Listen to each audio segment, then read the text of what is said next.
நண்பர்களே, நாம் இன்னைக்கு எங்க வந்திருக்கோம்னு பாத்தீங்கன்னா, நம்ம தென்காசியா கிட்டத்தட்ட 14ஆம் நூற்றாண்டுல ஆண்ட கடையவர்ம பராக்கிரம பாண்டியர் அப்படிங்கிற ஒரு மன்னரோட வாழ்ந்த இடத்துக்கு தான் வந்திருக்கோம். இந்த இடத்துல அவர் வாழ்ந்ததுக்கான சான்றுகள் நிறைய இருக்குது. அவரோட கோட்டைகள் அமைந்த இடங்கள் நிறைய இருக்குன்னு தகவல் வந்துச்சு.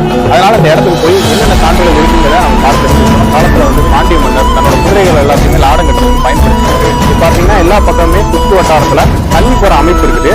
அதை அகலின்னு சொல்லுவாங்க. பொதுவாகவே கோட்டைகள் அமைக்கும் போது மன்னர்கள் இந்த மாதிரி சுத்தி வந்து தண்ணி போற அமைப்பு எப்பவுமே அமைப்பாங்க. கோட்டைக்கான நுழைவாயில் இந்த இடத்துல தாங்க அமைஞ்சிருக்கு. இந்த கல்லுக்கு பேர் நடுக்கல் அப்படின்னு சொல்லுவாங்க. நீலகண்டி அம்மன் அப்படிங்கிற ஒரு அம்மனோட கோயில் இது.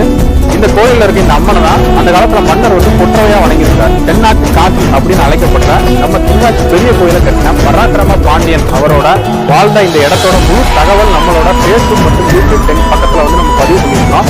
அதுல பார்த்து தெரிஞ்சுக்கோங்க. இல்லாம இது போன்ற வரலாற்று சார்ந்த இடங்களை பற்றின தகவலை நீங்க தெரிஞ்சுக்கணும்னா நம்ம தென்காசி 360 பக்கத்தோட இணைஞ்சிருக்கு.